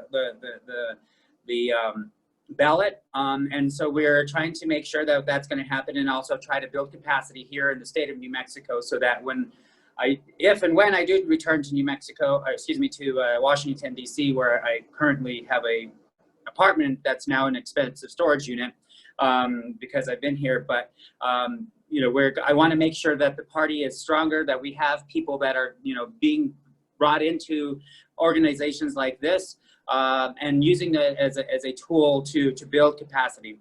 I've worked on several presidential elections in the past, from Al Gore all the way up to this current presidential election, either directly or indirectly. In 07, I thought, I was Obama's Western Regional Political Director, and I was like, I'm never going to see an election like this ever again. How many of you thought that? Because there was just so many people that were excited. People were literally falling out of the windows trying to volunteer, and so on and so forth. But I'm seeing that actually now. It has been insane. I'm receiving calls from precinct chairs. How do I help? What do we do? How do I get involved? And it's exciting. I'm over the moon about it, because it's making my job a little bit easier. So with that said, the Biden campaign is not going to have any physical offices anywhere in the country, because we're very conscientious of COVID, unlike our person who's occupying the White House at this point. We're not going to do door-to-door as of yet. We've been talking about that, and you probably heard some of that in the press, that maybe perhaps we might start, but we're starting to take all of the advice from doctors and scientists that are advising us on how we can do this if we do decide to go to move to this. But we'll take the lead of the governor here in New Mexico, of course, because we want to be compliant. So there's no physical offices, no actual door-to-door from us. And so you may be asking, well, what the heck does that leave, right? So that leaves phone banking. So I need all of you here to help me in that endeavor. We're calling folks here from New Mexico, and as I said earlier, the good thing is that you all have done amazing work to make sure that New Mexico is blue, but the bad part is that New Mexico is very blue. And so we need to share some of our ideas with other states, particularly battleground states, and call into other battleground states, and that's what we're focusing on at this point. We will call as a unit, and thank you, Joan, for the Valencia County, because I'm from Valencia County, I'm from Tomé. So thank you for that.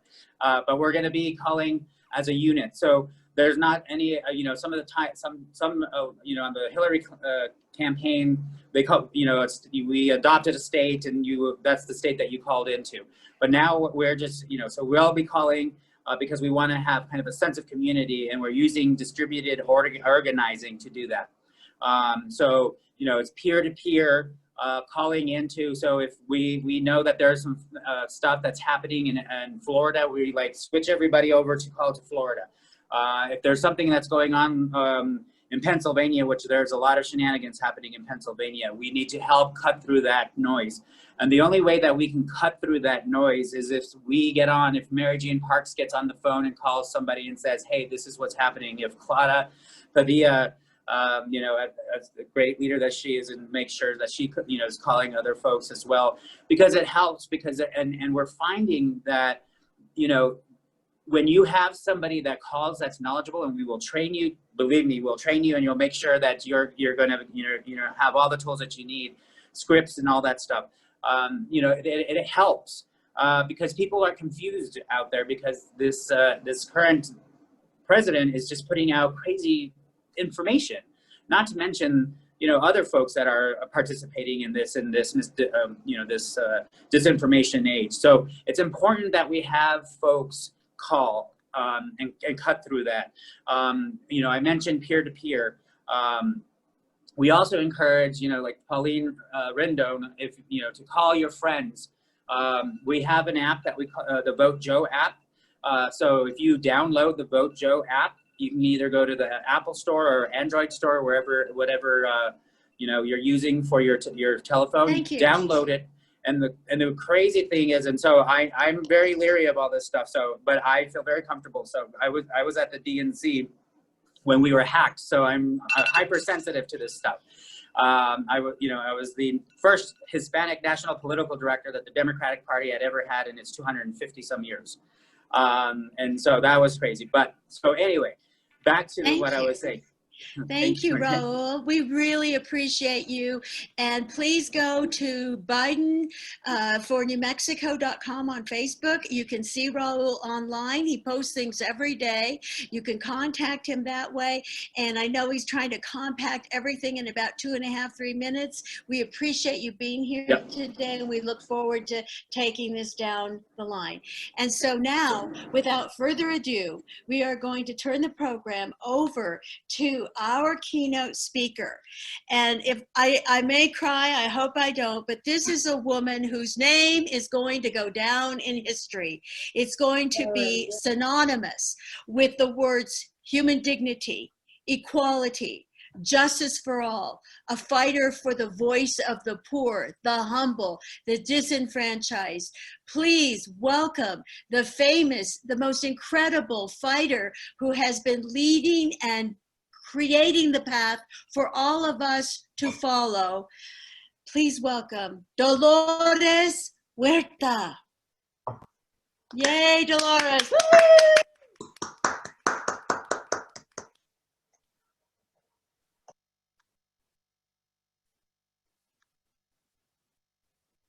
I know she was here early.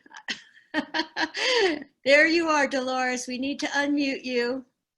Unmute yourself. Let's see your beautiful face.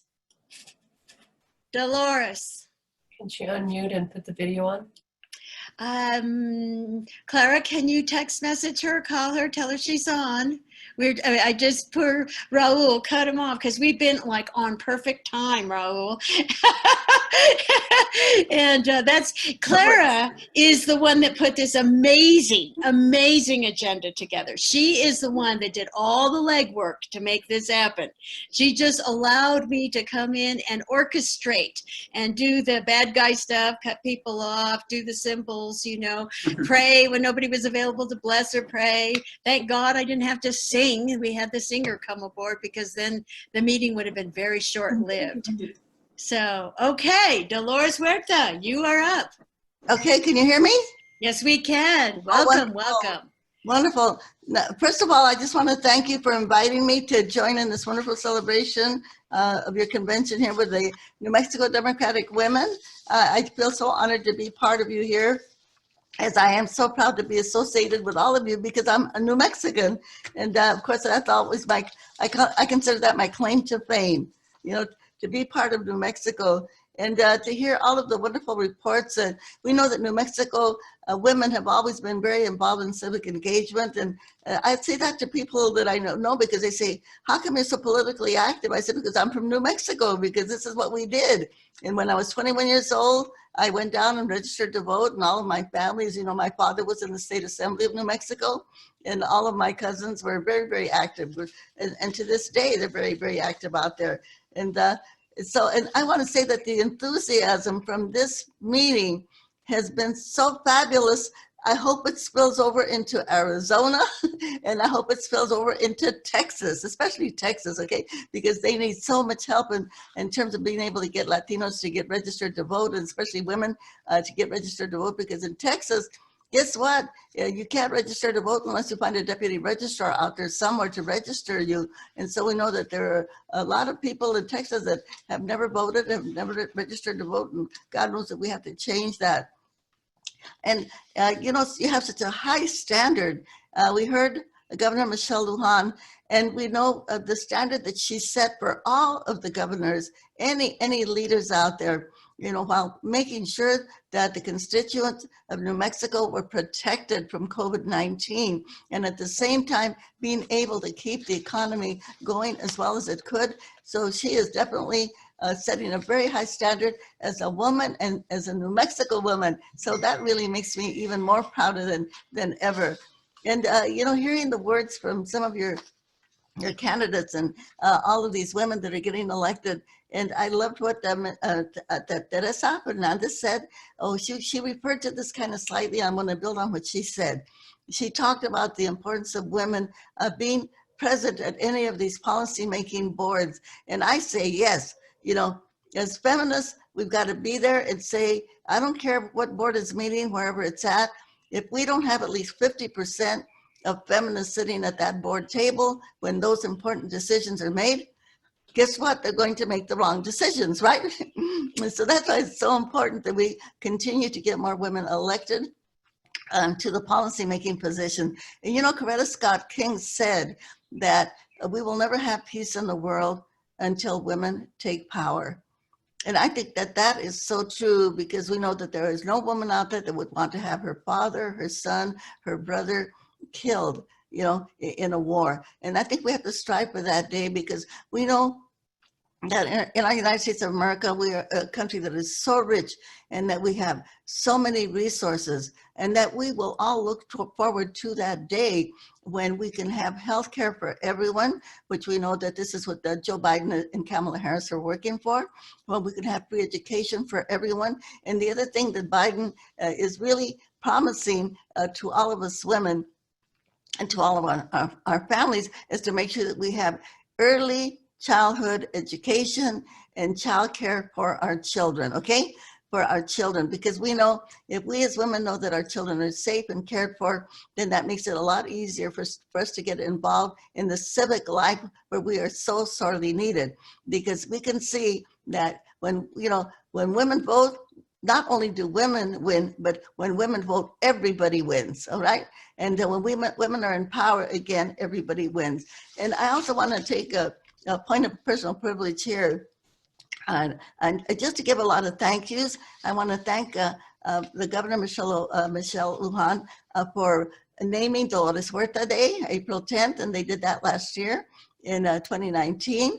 And the wonderful women of Albuquerque, New Mexico, Las Mujeres, who fought to name a bridge after me. And of course, the commissioners also in Albuquerque who named a park after me in New Mexico. So I feel that I am there permanently now in Albuquerque, New Mexico, when they changed the name of Bridge Street to Dolores Huerta, okay? And also the park there. And I think that was such a wonderful thing to happen. I couldn't, as you know, go in person to celebrate, but I hope to be able to do that in the future. And I do want to also say, I want to thank also, and actually I'm going to be asking a couple of requests of all of you, and that is they're in Dawson, New Mexico, where I was born. As many of you know, that there was a historic mine explosion there where many people were killed. I have two of my uncles that are buried in the cemetery there in New Mexico. Well, it's, you may know that that land is up for sale right now. And it's right there in the Cimarron, which we know is a beautiful area. And that is also up for sale.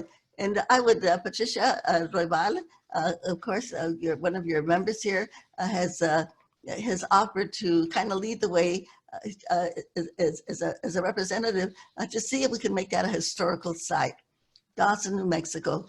And I understand that there is a plaque there that honors the Italian miners that were killed, but there's nothing there that honors the Mexican miners that were killed in that explosion, like my uncles that were killed in that explosion.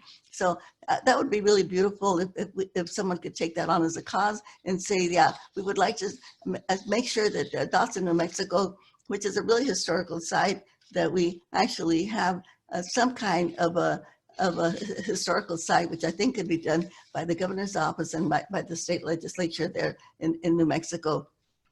And also to announce that in Las Cruces, New Mexico, where my grandmother was born, Clarita St. John Chavez, that Clarita, there is going to be an exhibit about my work with the farm workers movement on October the 19th. It's going to be at the Barrigan Cultural Center there. And just to let people there know from Las Cruces that people can go see that exhibit. It's a traveling exhibit that started at the Smithsonian in Washington, D.C. And it has traveled through many, many places. I think it's going to like 33 different cities. And you know, when that exhibit is traveling around, it's just not about myself, Dolores Huerta, but it's also about the civil rights movement. And of course, we mentioned in that exhibit of the place of Dawson, New Mexico, where I was born. And we know that people from New Mexico, that we are so giving and so caring. And of course, this has really been shown with your governor, Michelle Lujan, in the way that she has cared for everybody there in New Mexico. So we, you know, New Mexico, you have such a high standard for everything, for people, for caring. And the other thing is women, hey, we have to remember too that we're going to be fighting for the Equal Rights Amendment.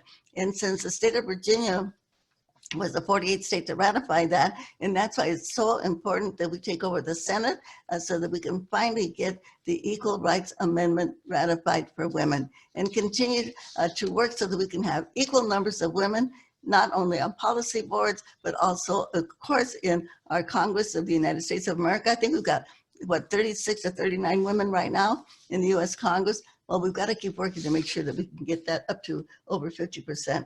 And we can do it. We can do it because with all of the great work that everybody is doing, we can make it happen. And especially when we elect Joe Biden for president and my senator from California, Kamala Harris, okay? So, muchas gracias por invitarme. Thank you very much for inviting me. I really appreciate this. And I want to give a shout out to my prima, Linda Benavides and Larry Benavides, my cousins over there, on their first new grandchild that they have that was just born. Felicitaciones a todos. And thank you very much again for having me. And I hope that we can see each other in person soon. And Clara Padilla, my friend, my beloved, I'm going to call her my comrade, okay, because we have been in so many places together, not only in New Mexico, but also in the state of Washington. She's always been such a fighter, such a leader. And yes, the Democratic women of New Mexico, they lead, okay? Son nuestras líderes. So, que vivan las líderes demócratas de Nuevo México y que viva Nuevo México. Y que sí se puede with the Democratic women of New Mexico. Thank you. Thank you. Sí se puede. Wonderful. Sí se puede. Sí se puede. Yes, what a beautiful keynote from our beloved Dolores Huerta, who was a leader in the 60s, who marched with Cesar Chavez in the fields for the farm workers that didn't have benefits, that weren't making, nearly minimum wage, who were exploited in their health conditions, their living conditions. And she was spearheaded the grape boycott in the the late 60s. Some of you may remember, she's very humble. She didn't share her background. She marched with Gloria Steinman, and she's been known to be just a fighter for so many causes. As I said, her name will definitely go down and be synonymous with the idea of human rights, equality, and justice for all.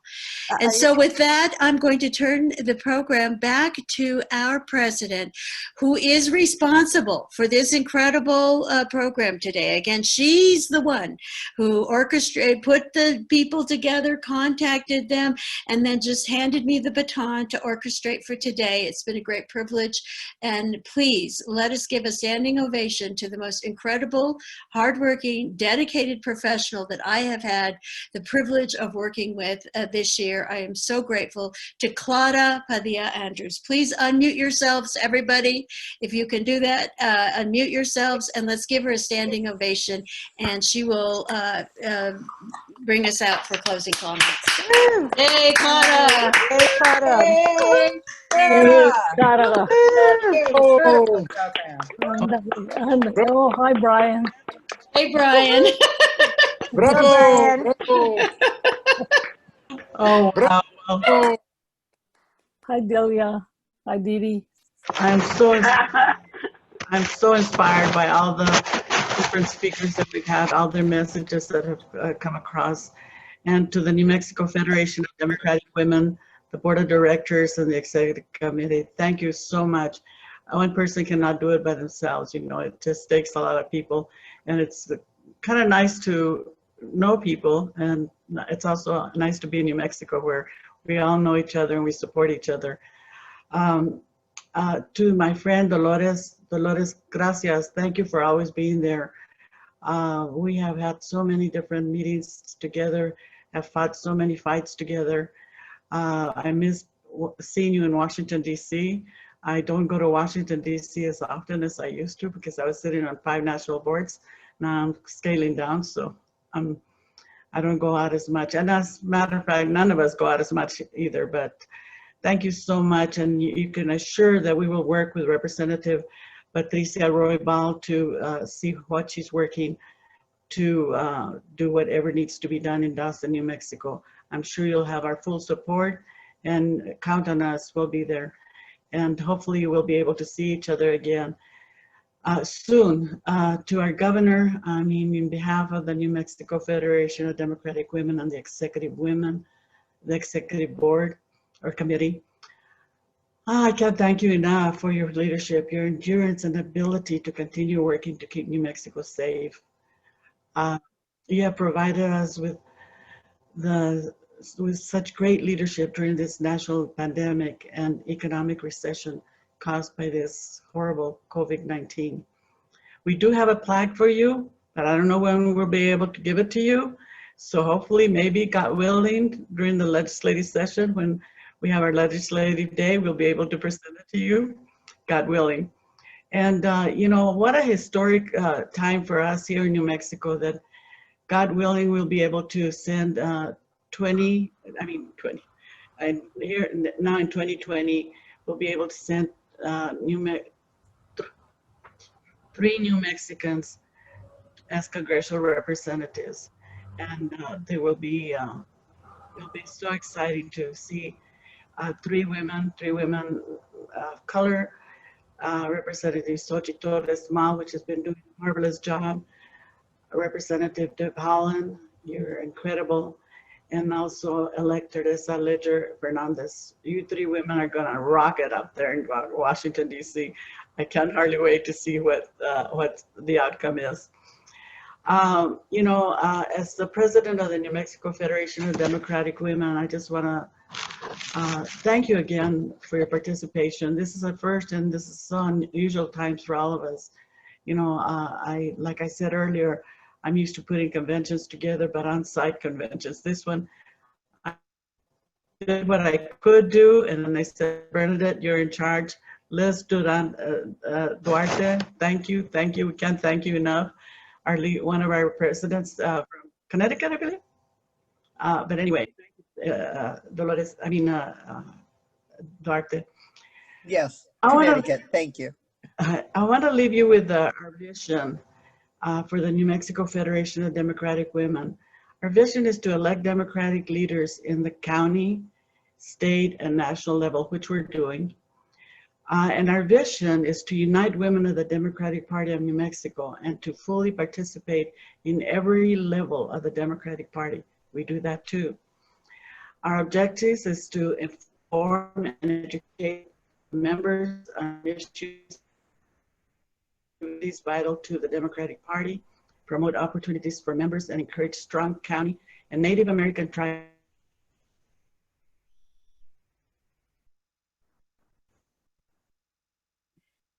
Clara, you've cut out. We can't hear you, Clara.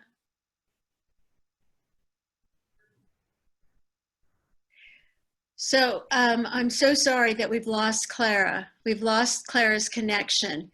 So she will send you this in writing to remind us of what we do here and how we do it.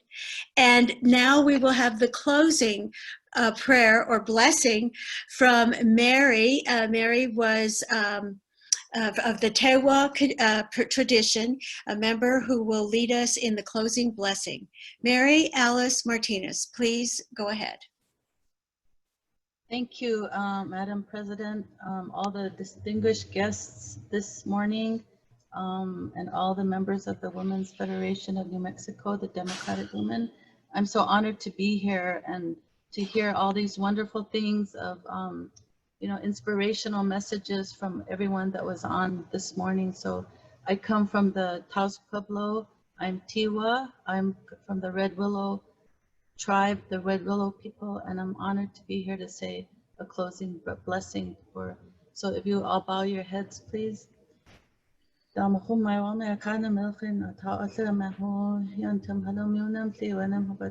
Candidates in New Mexico, I in Haba, Bahu at the who taught Mahona Natui Pai, but Tiotama built on my own hinana, Bearna such at Nick, when he kid a mayan build, Nunakina hates on a yan build, when he woolly Akiona President and a Biden, Kamala Harris at Tuta, Imayana senators and them, Congress and them about Tuta, Viwaho in our state of New Mexico, a taught Mahone. Creator, we give you thanks for this wonderful morning that you have blessed us with on this beautiful fall morning from the home of our Red Willow people at Taos Pueblo. Please bless all these wonderful women that do all this great work in our state, in our homes, all across the country. And please bless all our candidates. Please bless our country, that the outcome will be good and this pandemic will not affect our lives anymore, that there will be a cure for it and a vaccine. We pray for all of our people in our state of New Mexico. And I thank you for this day. Thank you for all the work that everyone is doing. Give us strength, wisdom, and compassion and respect. For this we ask on this beautiful fall day. Ta'a Mumsan Tukuya. Thank you. Oh, that was wonderful, Mary. Thank you so much. Thank you to our technical team once again, the Eastern Regional Director, Liz Duarte, Sherry Coopwood, Pauline Rendon, Mary Jane Parks, Beverly, Michael, all the presidents that attended, all of our speakers, all of the candidates that showed up, all of our elected officials that were here today. You inspired us and motivate us. May you all go in peace and stay safe and know that you are loved. Goodbye and thank you. Thank you.